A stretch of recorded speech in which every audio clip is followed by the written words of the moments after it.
Hello दोस्तों, स्वागत है आप सभी का मिशन नर्सिंग सिलेक्शन में। अगर आप HSSC staff nurse, NORCET, RRB, AIIMS, ESIC या किसी भी नर्सिंग ऑफिसर एग्जाम की प्रिपरेशन कर रहे हैं तो आज की वीडियो बिल्कुल मिस मत करना। एबीजी एक ऐसा टॉपिक है जिससे लगभग हर नर्सिंग एग्जाम में डायरेक्ट या इनडायरेक्ट क्वेश्चन पूछे ही जाते हैं। बहुत सारे स्टूडेंट एबीजी का नाम सुनते ही कंफ्यूज हो जाते हैं, लेकिन आज की इस वीडियो के बाद आपका कंफ्यूजन बिल्कुल दूर हो जाएगा। और इस वीडियो में एबीजी को बिल्कुल बेसिक से एग्ज़ाम लेवल तक कवर करेंगे, ताकि एग्ज़ाम में एबीजी का क्वेश्चन देखते ही आपका कॉन्फिडेंस बढ़ जाए। तो चलिए बिना टाइम वेस्ट के शुरू करते हैं। तो सबसे पहले हम समझते हैं एबीजी क्या है। एबीजी होती है आर्टीरियल ब्लड गैस। सबसे पहले जो एबीजी में हम ये तीन चीज़ें देखते हैं, पीएच, CO2, HCO3। ठीक है। और हमें इन तीनों की रेंज और वैल्यू याद रखनी है। अगर हमको इनकी वैल्यू और रेंज नहीं पता तो हम एबीजी से रिलेटेड कोई भी क्वेश्चन नहीं कर पाएंगे। तो सबसे पहले हम इनकी रेंज देख लेते हैं। जो पीएच की नॉर्मल वैल्यू होती है वो होती है 7.35 टू 7.45। CO2 की जो नॉर्मल वैल्यू होती है वो होती है 35 टू 45। SCO3 की जो नॉर्मल वैल्यू होती है वो होती है 22 टू 27। अब सबसे पहले हम पीएच देखते हैं। अगर पीएच 7.35 से कम है तो एसिडोसिस है। ठीक है। अगर 7.35 से कम है तो एसिडोसिस होगा। अगर पीएच 7.45 से ज़्यादा है तो एल्कोलोसिस होगा। ठीक है। अगर पीएच के अपोजिट CO2 बढ़ता है तो जो हमारी प्रॉब्लम है वो रेस्पिरेटरी प्रॉब्लम होगी। अगर पीएच के साथ हमारा HCO3 बढ़ता है तो प्रॉब्लम मेटाबॉलिक की होगी। ठीक है। अब हम इसको ट्रिक के साथ आसान तरीके में समझने वाले हैं। ठीक है। ट्रिक है रोम, ROME। रोम मतलब respiratory, O opposite, M metabolic, E equal. ठीक है। Respiratory opposite. अब रेस्पिरेटरी अपोजिट है वो है पीएच के। अगर हमारा पीएच बढ़ता है तो रेस्पिरेटरी घटेगा क्योंकि ये अपोजिट है। अगर पीएच घटेगा तो हमारा रेस्पिरेटरी है जो वो बढ़ेगा क्योंकि रेस्पिरेटरी है वो पीएच के अपोजिट है। नेक्स्ट है मेटाबॉलिक इक्वल। मेटाबॉलिक इक्वल किसके है? पीएच के। अगर हमारा पीएच बढ़ता है तो मेटाबॉलिक भी मतलब जो SCO3 है वो भी बढ़ेगा। ठीक है।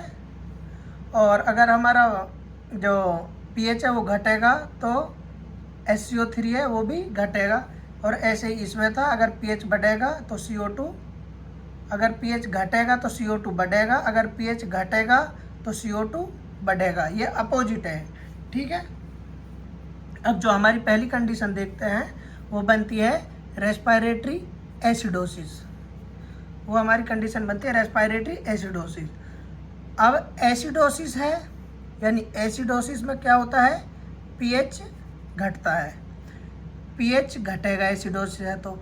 और रेस्पिरेटरी है, यानी जो पीएच का अपोजिट होता है रेस्पिरेटरी, है ना, यानी CO2 है जो वो बढ़ेगा। अगर पीएच घटेगा तो CO2 जाहिर सी बात है बढ़ेगा क्योंकि ये अपोजिट होता है।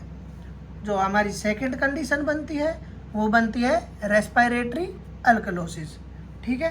अगर कंडीशन अल्कलोसिस है तो जाहिर सी बात है पीएच बढ़ेगा।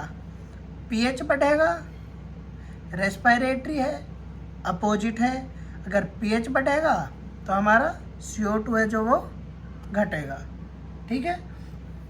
जो तीसरी कंडीशन बनती है वो बनती है मेटाबॉलिक एसिडोसिस। अब मेटाबॉलिक एसिडोसिस है, अगर एसिडोसिस है तो एसिडोसिस में क्या होता है, पीएच है जो वो घटता है, ठीक है। मेटाबॉलिक है, पीएच घटेगा। मेटाबॉलिक क्या होता है, इक्वल होता है। अगर हमारा पीएच घटेगा तो जो HCO3 है वो भी घटेगा, ठीक है। अब जो अगली कंडीशन बनती है वो बनती है मेटाबॉलिक एल्कोलोसिस। एल्कोलोसिस है, एल्कोलोसिस में क्या होता है, पीएच है बढ़ता है, 7.45 से ज़्यादा बढ़ जाता है, ठीक है। अगर पीएच हमारा बढ़ेगा तो जो मेटाबॉलिक है वो HCO3 है, मतलब वो भी बढ़ेगा, क्योंकि मेटाबॉलिक होता है जो वो इक्वल होता है। अगर पीएच बढ़ेगा CO2 भी बढ़ेगा, पीएच घटेगा मेटाबॉलिक की कंडीशन में, ठीक है। जो पीएच घटेगा तो HCO3 भी घटेगा। रेस्पिरेटरी कंडीशन में अपोजिट होता है, अगर पीएच घटेगा तो CO2 बढ़ेगा, पीएच बढ़ेगा तो CO2 घटेगा। और जो नेक्स्ट कंडीशन बनती है वो बनती है कंपनसेटेड की। इसमें बहुत ज़्यादा कन्फ्यूजन भी होता है ना, और कंपनसेटेड, पार्शियल कंपनसेटेड, अनकंपनसेटेड, इससे बहुत सारे क्वेश्चन भी बनते हैं, ठीक है। अब मैं आपको बहुत ही आसान तरीके में ये समझाने वाला हूँ। अब जो हमारी पहली कंडीशन है वो है कंपनसेटेड। कंपनसेटेड में क्या होता है, जो पीएच है वो कंपनसेट होता है और वो कंपनसेट होकर नॉर्मल हो जाता है। अगर पीएच हमारा नॉर्मल आए तो जो हमारा आंसर आएगा वो कंपनसेटेड में आएगा, ठीक है। सबसे पहले हम पीएच को देखेंगे। अगर पीएच हमारा नॉर्मल है तो आंसर है जो वो कंपनसेटेड में आएगा। सेकंड जो कंडीशन बनती है वो है पार्शियल कंपनसेटेड। अगर हमारी तीनों यूनिट, तीनों वैल्यू पीएच, CO2 और HCO3 की तीनों मतलब जो वैल्यू है, अगर तीनों ही एबनॉर्मल है तो हमारा आंसर आएगा पार्शियली कंपनसेटेड, ठीक है।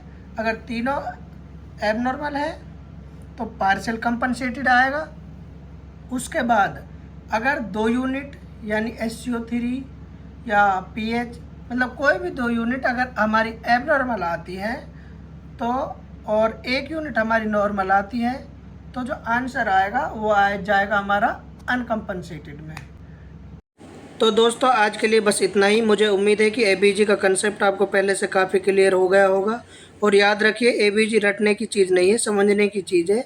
एक बार कंसेप्ट क्लियर हो गया तो एग्ज़ाम में कितना भी टफ क्वेश्चन आ जाए आप आसानी से सोल्व कर लोगे। अगर आप HSSC staff nurse, NORCET, RRB, AIIMS या किसी भी नर्सिंग ऑफिसर एग्ज़ाम की प्रिपरेशन कर रहे हैं तो मिशन नर्सिंग सिलेक्शन को सब्सक्राइब ज़रूर करिए। यहाँ आपको रोज़ exam oriented concept, PYQs and MCQs मिलेंगे। मिलते हैं नेक्स्ट वीडियो में, तब तक पढ़ते रहिए, मेहनत करते रहिए और अपना सिलेक्शन को पक्का कीजिए।